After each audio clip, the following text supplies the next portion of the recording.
Shannon, switching topics, the White House is expected today to announce some form of proposal when it comes to gun safety and school safety. Do you know what it is they're putting forward?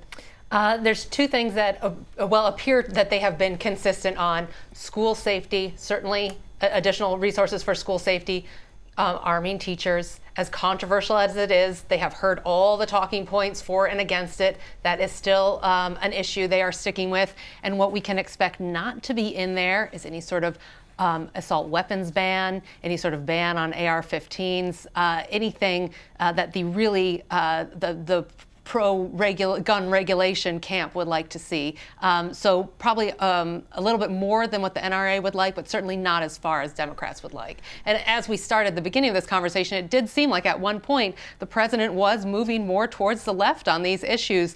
Of course, there was that famous lunch with the NRA, and since then we've seen a backwalking of a lot of this. Well, and I think this actually goes back to the tariffs issue, because what Republicans in Congress and elsewhere are used to seeing Trump do is say something that goes against their longtime policy predilections, say like, oh, we're going to take on the NRA, and then not do it. And so in policy terms, they've been comfortable that they could talk him down off the ledge of whatever non-conservative thing his instincts were heading him in the direction of. On tariffs, they thought they could do the same thing. The president would promise all kinds of things, and then they would be able to walk him back. And I think we're still seeing that process play out, where they still think that they can carve out enough exemptions to this announced tariff that the president doesn't actually do something that bothers conservatives. Well, and of course, Republicans will have the say at the end of the day, because it's up to Mitch McConnell to actually bring something to the floor. And as even something as simple as bump stocks, once you put that on the floor, it opens Pandora's box, and a whole lot of amendments and other things can come out. And we should acknowledge the Justice Department came forward showing that they actually are trying to move forward with that sort of executive action to ban bump stocks.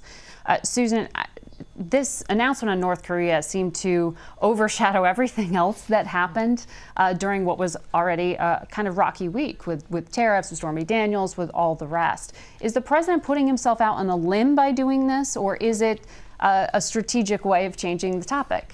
Well, strategic might not be the right word, but listen, this is, if you want to know what the Trump presidency is like and could be even more like in the future, this week is an incredible example of that. I was going over in my head before this conversation all the things that happened. It was only at the beginning of this week, remember, that President Trump told us that there is no chaos in his White House, only great energy.